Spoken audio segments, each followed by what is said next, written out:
Welcome to Lowcountry Lowdown. I'm Lindsay Hausman. Today is June 19th. Tracking the tropics, the first tropical storm of the season could be named today. Tropical Storm Alberto. Now, as of this recording, it hasn't been named just yet. It's also one of three the National Hurricane Center is tracking at this time. Here is a satellite view from overnight. This system is located in the southernmost part of the Gulf of Mexico. Right now, coastal areas of South Texas are under a tropical storm warning.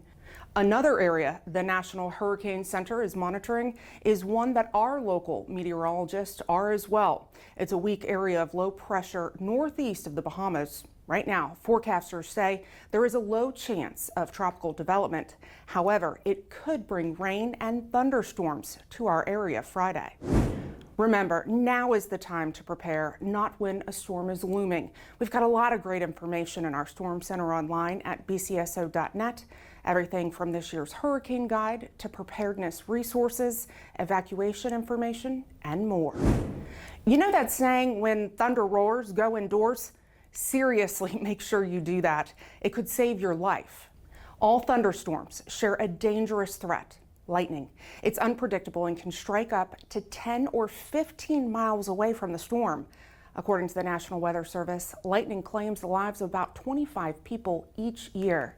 Now, ahead of next week, which is National Lightning Safety Awareness Week, remember, no place outside is safe when a thunderstorm is around.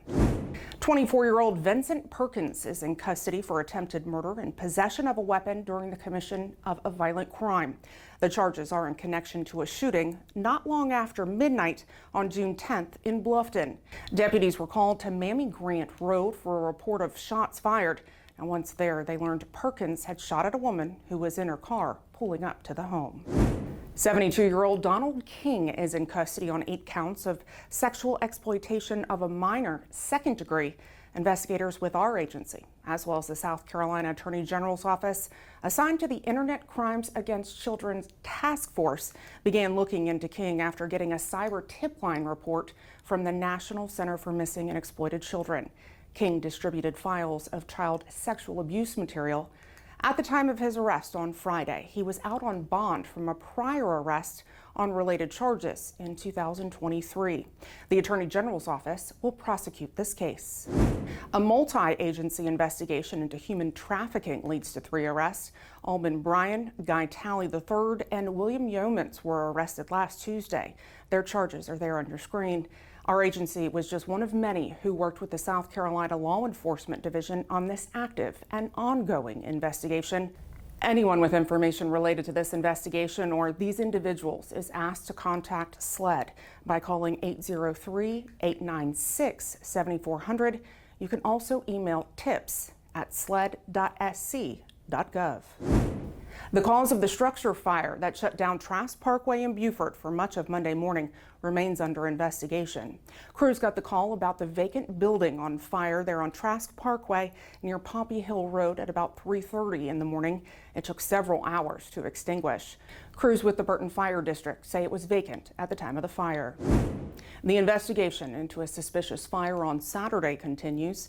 At about 12:30 in the morning, crews were called to a home on Bruce K. Smalls Drive as it was on fire. Crews with Burton Fire District extinguished the blaze. The home was vacant at the time. Have you ever gotten a text message from an unknown number that says, "Hi, how are you?"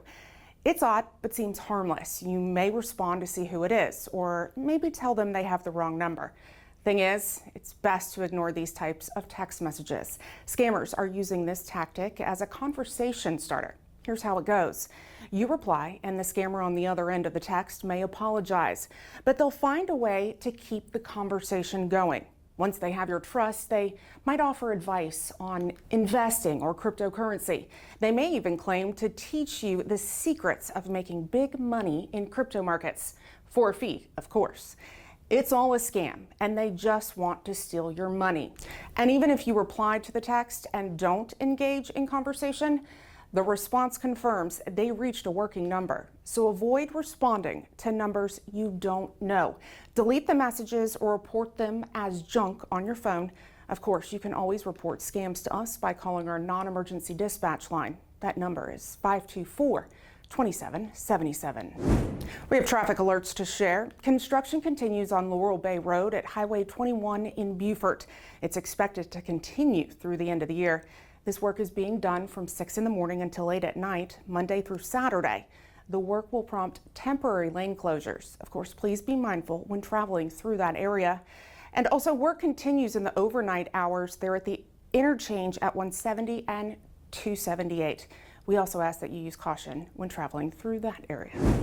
Lastly, happy summer solstice eve. Tomorrow at 4:51 p.m., it's officially summer. It's our longest day of the year.